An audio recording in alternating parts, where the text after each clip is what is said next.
Hi Capricorn, this is Jav. Welcome po sa ating channel. By the way, Capricorn, this is your second half of January tarot reading. From January 16 to 31, 2026. Gamitin ang reading na ito bilang gabay lamang. Tandaan Capricorn, ito po ay general reading.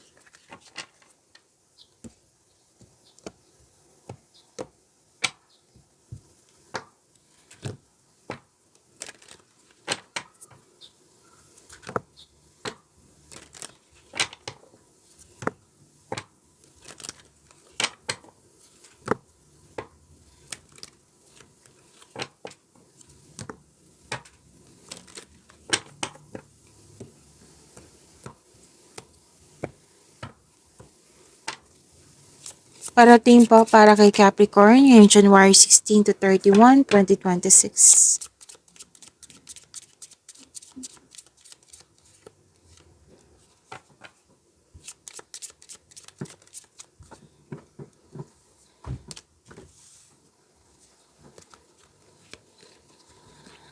May parating na malaking pera or importanteng news or information. Malalaman mo din yung totoong intensyon ng isang tao sa iyo. At kailangan niyo po ng mahabang pasensya kasi mukhang may hinihintay kayo. Or di kaya ay nahihirapan kayo sa paggawa ng desisyon, so kailangan ng konkretong plano dito para makabuo ka ng best decision or best choice. Opo. So, mukhang nahihirapan ka sa paggawa ng desisyon, yun nga, na nag-cause ng delay. Pwede din po na may nangingialam sa iyo. Like, buo na desisyon mo. May nangingialam sa iyo or mahilig magmanipula kaya naguluhan ka instead na fixed na yung plano, ginugulo, 'di ba? So naguguluhan ka. That is magko-cause din 'yan ng delay. So pwede din po na may taong hindi makausap kasi mahirap kausap nga. Oo. Na natagalan ang yung schedule sa pag-uusap. Yan. Yan din yung delay na sinasabi dito. At may exciting na ganap. Excitement. Excited ka. May ganap po na ganyan. May pag-uusap dito. May nag-uusap dito na magkakapatid. Alam nyo, pansin ko to kay Capricorn. Close kayo sa, sa kapatid nyo. Parati itong lumalabas sa inyo. Even sa tarot cards nyo.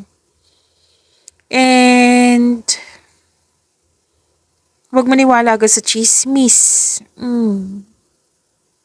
At yan po, huwag maniwala agad sa chismis.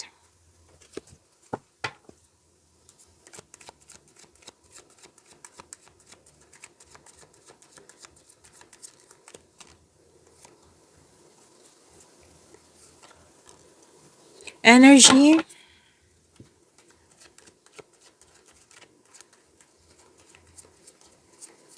Takpan ko lang ha kasi nakahubad. Hindi po siya pwede dito. And don't worry, i-reading natin yan Capricorn.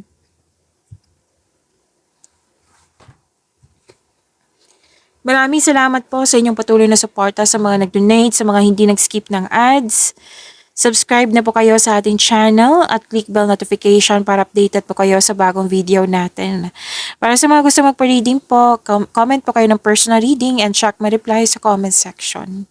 Para sa mga bago dito, kung may napansin kayo na repeating message, like for example, nanood kayo sa isang video reading nyo at dito din at may napansin kayo na repeating message, yan po yung pinupush tong card sa inyo na kailangan nyo bigyan ng atensyon, solusyon, at aksyon, kung maaari po. So, na yung energy ni Capricorn.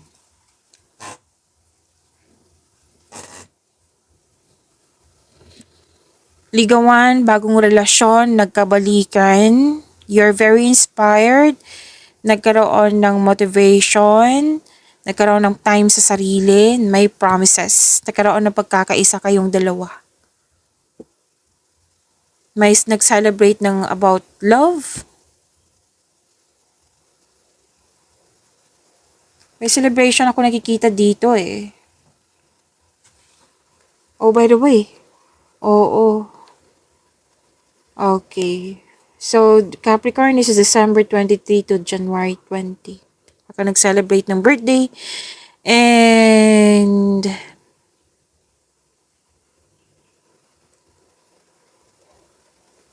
pwedeng na may namuong romance sa workplace mo or yung partner mo, katrabaho mo po. Or pwede din na may nakipag-business partner sa'yo or makipag-teamwork sa'yo. Alam mo ba kung ano man yung ginagawa mo ngayon, masaya ka. Yung kontento. Kasi nagbibigay ito sa'yo ng happiness and stability.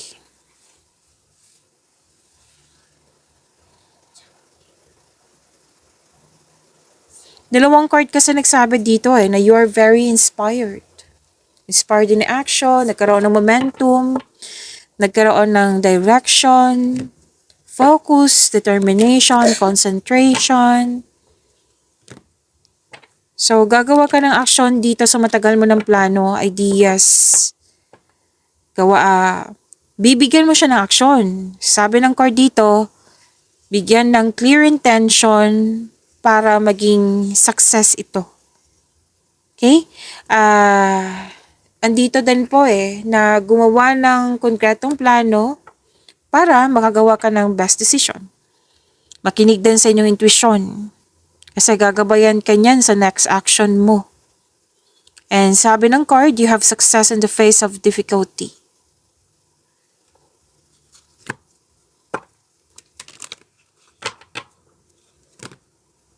Di ba may sabi ako kanina na may ligawan? Huwag mo daw kayo magmadali, lalo na sa mga single dito. Kailangan magkaroon kayo ng same vision for the future para maging successful ang inyong relasyon.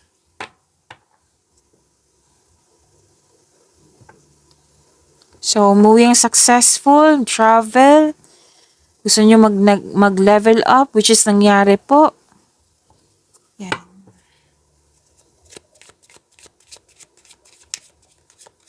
Career and money, message po para kay Capricorn. Wow, guardian angel. Sabi po dito, some higher power protects you from difficulties and misfortunes. Trust your guardian angel. So, you're divinely guided po. Okay?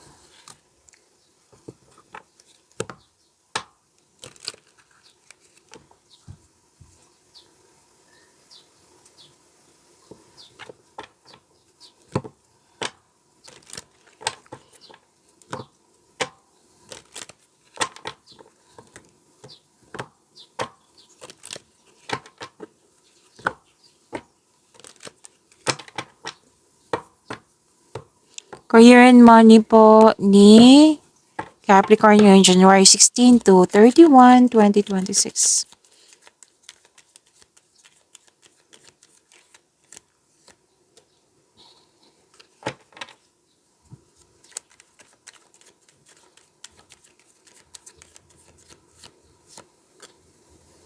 Ingatan niyo po yung chances na na-receive nyo. Opportunities, chances, lalo na't pera. Okay, ingatan. Kung may balak kayong mag-spend, pag-isipan ng mabuti. And, pwede din na may nangyaring loss of connection or loss of things or loss of opportunity sa nakaraan. Pero huwag kayong mag-alala kasi sinabi naman ng card dito na magkakaroon ng new direction. You have to move forward.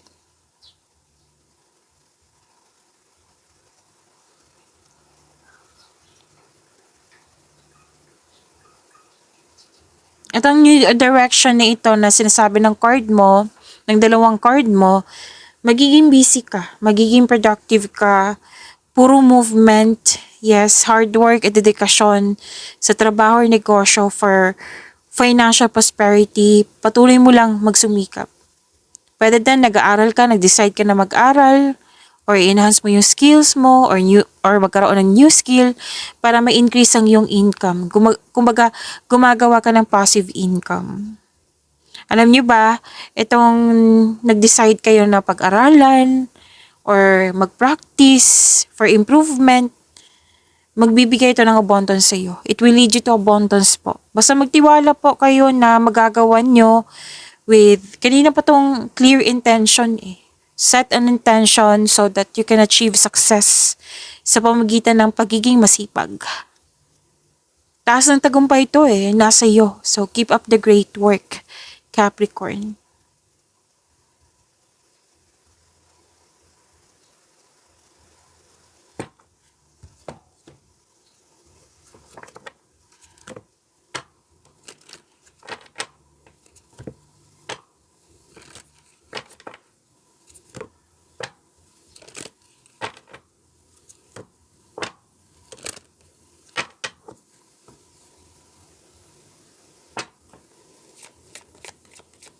I need 4 cards po.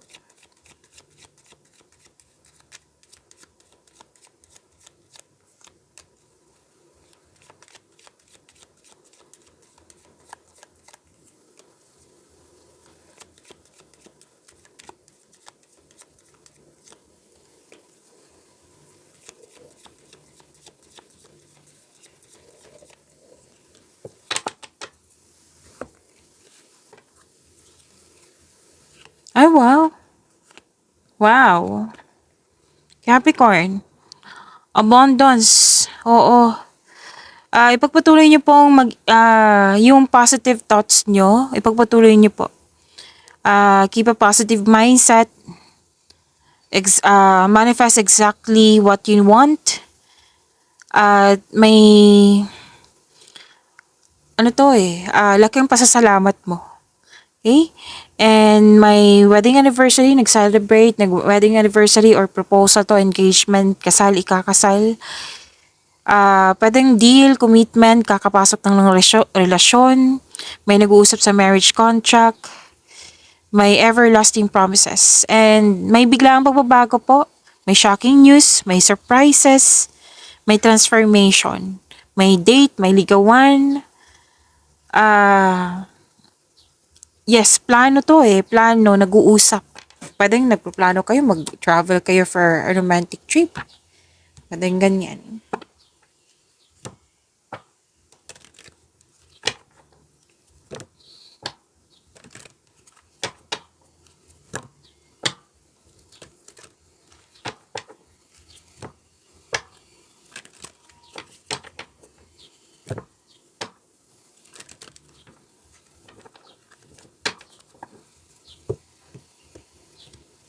Love life, self-love, partnership, and romance, the Capricorn, ngayong January 16 to 31, 2026.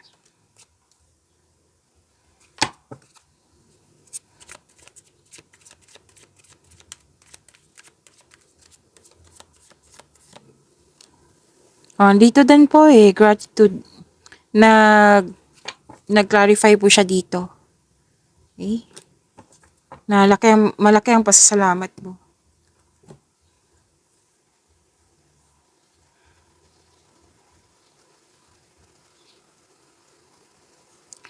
Nagkaroon ng pagkakaisa, dalawang card mismo nagsabi niyan. You're making memories, kaya nga nasabi ko kanina, 'di ba, na nag-uusap kayo like mag-date, mag-travel, mag-outing, yan. May celebration. And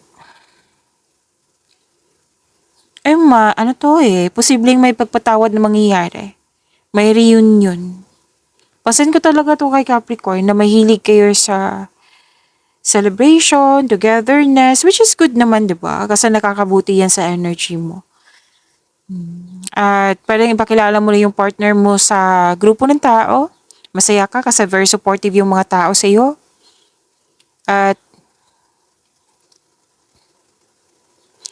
may dito nag-share ka sa kapwa mo ng about your past. Yes, pwedeng kaibigan mo to na handang makinig sa'yo, or pwede din na ka-date mo ito na na-open up mo sa kanya yung past.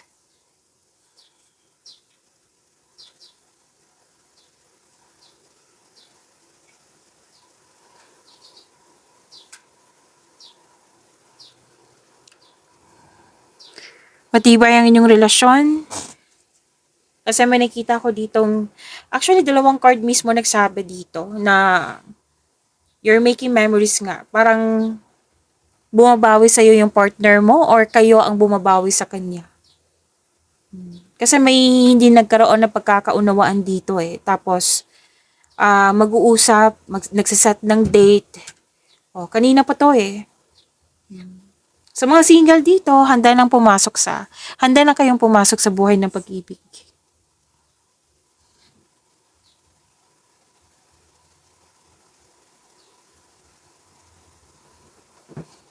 Okay, so this is abundance also, na sinabi kanina talaga. Kanina sa apat na card na ito. Abundance. Yung kanina, oh. Diba, abundance.